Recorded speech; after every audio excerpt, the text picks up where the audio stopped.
RSS वालों ने हमला किया, बांग्लादेशियों ने किया, आरएसएस वालों ने हमला किया और सलमान खुर्शीद साहब के घर पर भी घर में आग लगाई आरएसएस वालों ने। क्यों भाजपा शासित राज्यों में ही दंगे फसाद हुआ करते हैं? बिल्कुल नहीं, ये आरएसएस वाले। मैं ये पूछ रहा हूँ जितने दंगे फसाद हो रहे हैं, जितने मामले लिंचिंग हुई है, ये सब इनके सलमान खुर्शीद का घर आरएसएस वालों ने जलाया। हाँ, आरएसएस आप देखने गए थे? मैं एकदम दावे के साथ कह सकता हूँ। और क्या कहना चाहते हैं आप? यही सत्य है, यही सच्चाई है। अरे हमको छेड़ के तो देखें, इस देश का ब्राह्मण उनकी ईंट से ईंट बजा देगा, बजा देगा भैया। हम शादी भी करवाते हैं, हम श्राद्ध भी करवाते हैं, हम सब सनातनी ब्राह्मण है, तो हम बीजेपी और आरएसएस का श्राद्ध भी करवा देंगे एकदम एकदम। मैं मोहन भागवत का भी करवाऊंगा, आरएसएस का भी करवाऊंगा, नरेंद्र मोदी का भी करवाऊंगा, जो देश हित में नहीं सोचेगा उसका भी करवाऊंगा। सबका श्राद्ध करवाएंगे, दक्षिणा भी लेंगे। वो नर्तकी है, नर्तकी, तो उसको लटके झटके दिखा करके भाई उसकी दुकानदारी फिल्मों में तो बंद हो रही है, तो कम से कम भाजपा के लिए वो काम कर रही है। बेहया, हाँ, ऊपर बेहया आप कह रहे हैं? बेहया नहीं तो और कहाँ है? थेथर हैं, थेथर कह रहे हैं? हाँ, कह रहा हूँ। भागवत ब्राह्मण है, किसने कहा जो ब्राह्मण? तो यहूदी है, उसके पूर्वज इतिहास देख लीजिए। हाँ, और क्या यहूदी है? यहूदी है भाई। योगी आदित्यनाथ जी को अगर कहीं चुल्लू भर पानी मिले उसमें डूब जाना चाहिए। देखिए, दरअसल बात यह है कि जो व्यक्ति भाजपा में मोदी का कंपटीटर बनता है या उनसे कंपटीशन करने को तैयार होता है, बातें नहीं मानता है, मोदी हमेशा उस व्यक्ति को हर जगह अपमानित करने का काम करते रहते हैं। कोई प्रोटोकॉल नहीं है। अभी बताइए कि बड़े शर्मिंदगी की बात है कि उत्तर प्रदेश के मुख्यमंत्री नकली संत शिरोमणि योगी आदित्यनाथ को अपनी गाड़ी से उतार दिया। इससे बड़ी शर्मिंदगी की बात क्या हो सकती है?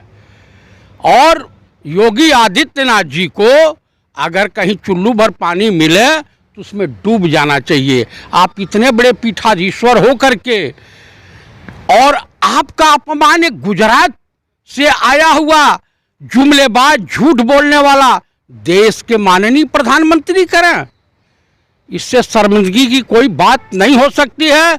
अब मुझे लगता है कि योगी जी मुख्यमंत्री बने हैं अपमानित होने के लिए ही। तो कह रहे हैं कि प्रोटोकॉल है, वो कोई प्रोटोकॉल नहीं है। ये पहले प्रधानमंत्री हैं क्या? इस देश में और भी प्रधानमंत्री हुए हैं, इनसे ज्यादा पावरफुल, इनसे ज्यादा मजबूत स्वर्गीय श्रीमती इंदिरा गांधी थी, इसी देश की प्रधानमंत्री थी। स्वर्गीय लाल बहादुर शास्त्री थे, इसी देश के प्रधानमंत्री। स्वर्गीय पंडित जवाहरलाल नेहरू थे, हिंदू हृदय सम्राट, जिनके हे राम से किसी दूसरे धर्म वालों को तकलीफ नहीं हुआ करती थी।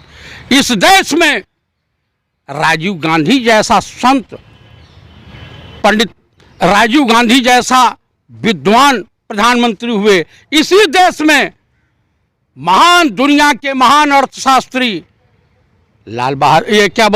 डॉक्टर मनमोहन सिंह जी, नरसिम्हा राव जी, माननीय अटल बिहारी वाजपेयी, हमारे राजनीतिक गुरु माननीय चंद्रशेखर जी, ये सब लोग प्रधानमंत्री इसी देश के हुए हैं। क्या विकल्प क्या हिंदुस्तान के पास क्या लग रहा है कि सर कैसे? देखिए, हिंदुस्तान के पास इस जाहिल, जुमलेबाज, गंवार प्रधानमंत्री ने दुनिया में हिंदुस्तान में कुछ किया या नहीं किया, लेकिन माननीय राहुल गांधी को नेता के तौर पर स्थापित कर दिया। अगर ये विरोध नहीं कांग्रेस का किए होते और राहुल जी का पर्सनली और गांधी परिवार का विरोध नहीं किए होते तो माननीय राहुल जी में इतना निखार कभी नहीं आता। अब वो निखार आ गया है कि जिससे पूरी भाजपा और संघ परिवार भयभीत है, सशंकित है कि भविष्य का नेता कांग्रेस को मिल गया।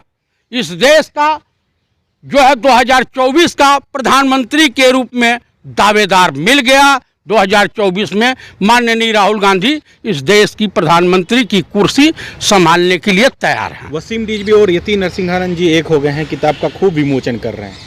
ऐसा है कि वसीम रिजवी इस्लाम के नाम पर बदनुमा धब्बा है और सनातन धर्म के नाम पर ये भाड़ यतेंद्र यतीन्द्र वो है, जो भी है ये दुकानदारी चलाता है, भाड़ है ये आरएसएस का भाड़ है और उसके आरएसएस वालों के इशारे पर अपनी दुकानदारी चला रहा है, भगवा वस्त्र पहन करके सनातन धर्म को बदनाम कर रहा है और वसीम रिजवी इस्लाम को बदनाम कर रहे हैं।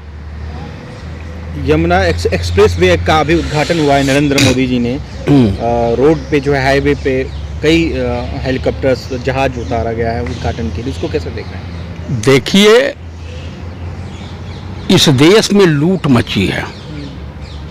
जिसको जिस भाजपाई जिस संघी को जितना लूटना है लूट रहा है और मोदी जी ऐसा प्रकांड मूर्खाधिराज और उत्तर प्रदेश के माननीय मुख्यमंत्री जैसा प्रकांड ढापुरसंखी अगर है तो कुछ भी संभव है। कुछ भी संभव? हाँ, कुछ भी संभव है। आरएसएस बहुत दिनों से शांत बैठी हुई सर, कुछ हलचल नहीं दिख रहा है। आरएसएस को अपना पतन दिखाई दे रहा है कि कांग्रेस आएगी तो हमारे साथ कैसा व्यवहार करेगी।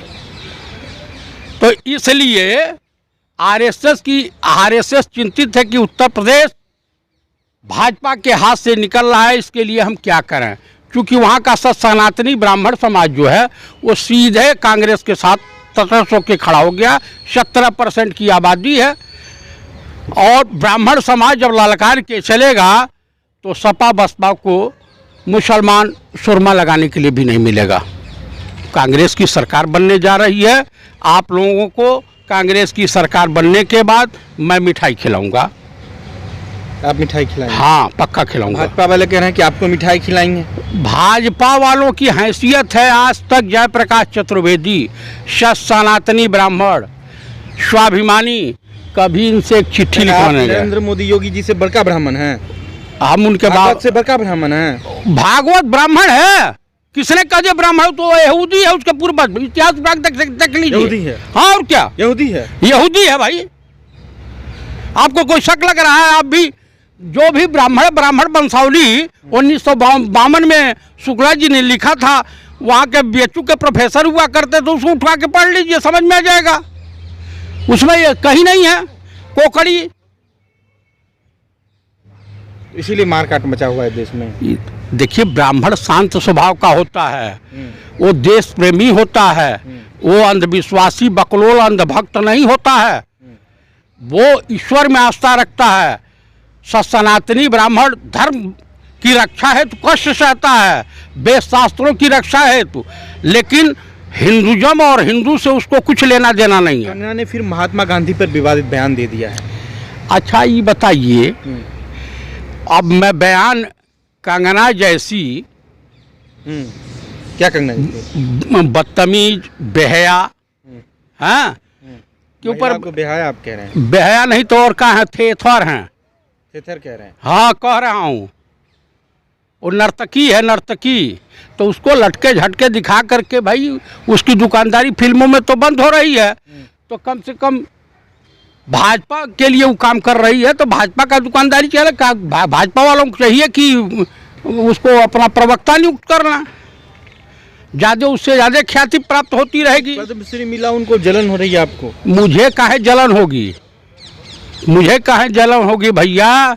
इस देश में और भी अभिनेत्रियां हुई जिनका कभी कोई अपमान नहीं हुआ है, लेकिन इसका अपमान हुआ है।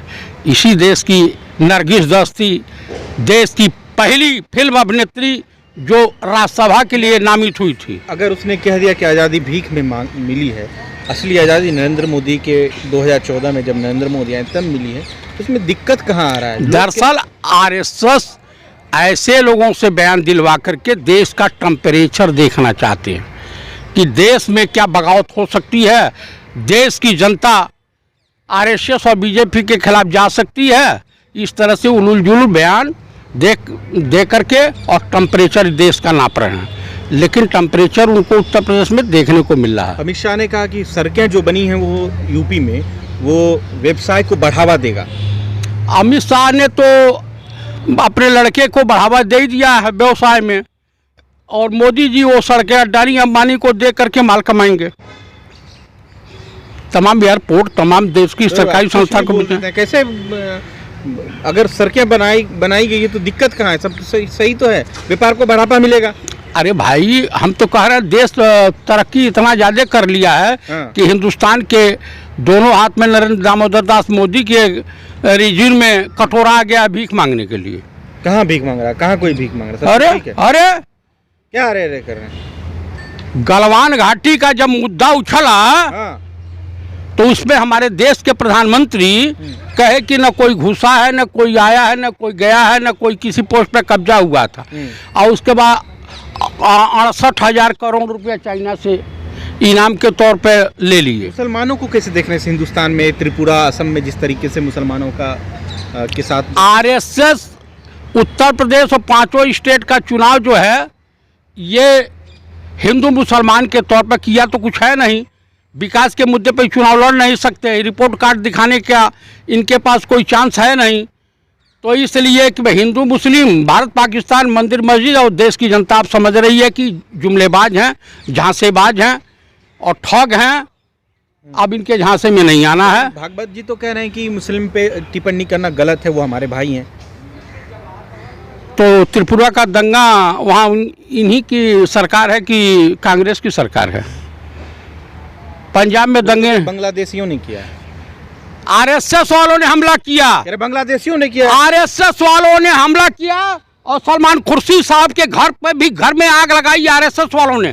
क्यों भाजपा शासित राज्यों में ही दंगे फसाद हुआ करते हैं? तो प्लांटेड कह रहे हैं कि सलमान खुर्शीद साहब के वेल प्लांटेड खबर कहा जा रहा है। बिल्कुल नहीं, ये आरएसएस वाले। मैं ये पूछ रहा हूँ जितने दंगे फसाद हो रहे हैं, जितने मामले लिंचिंग हुई है, ये सब इनके सलमान खुर्शीद का घर आरएसएस वालों ने जलाया। हाँ, आरएसएस आप देखने गए थे? मैं एकदम दावे के साथ कह सकता हूँ। और क्या कहना चाहते हैं आप? यही सत्य है, यही सच्चाई है कि सलमान खुर्शीद का घर आरएसएस वालों ने जलाया। आरएसएस वालों ने जलवाया। किसके इशारे पे? मोहन भागवत के इशारे पर। और बोलिए। मतलब अगर देश में कुछ भी होगा तो मोहन भागवत ही करेगा। हाँ, और क्या? आरएसएस का चीफ वही है तो ब्लेम उसी के ऊपर जाएगा। देश में कुछ गड़बड़ी होगी तो उसके लिए गुनाहगार जो है देश के प्रधानमंत्री माने जाएंगे। सीधा निशाना साध रहा मोहन भागवत पर। कल आपको चोट भी लगेगी तो मोहन भागवत ने ही चोट लगाया। अरे हमको छेड़ के तो देखें, इस देश का ब्राह्मण उनकी ईंट से ईंट बजा देगा। आप क्या है जो आप पूरा ब्राह्मण ईंट से बजा देगा? बजा देगा भैया। हम शादी भी करवाते हैं, हम श्राद्ध भी करवाते हैं, हम सनातनी ब्राह्मण है, तो हम बीजेपी और आरएसएस का श्राद्ध भी करवा देंगे। करवाएंगे श्राद्ध? एकदम करवाएंगे श्राद्ध, एकदम करवाएंगे, श्राद्ध करवा देंगे एकदम श्राद्ध। बीजेपी के नरेंद्र मोदी, योगी आदित्यनाथ सबका श्राद्ध करवाएंगे, दक्षिणा भी लेंगे। नाम बोलिए, नाम बोलिए। किसका श्राद्ध करवाएंगे आप? मैं मोहन भागवत का भी करवाऊंगा, आरएसएस का भी करवाऊंगा, नरेंद्र मोदी का भी करवाऊंगा, जो देश हित में नहीं सोचेगा उसका भी करवाऊंगा।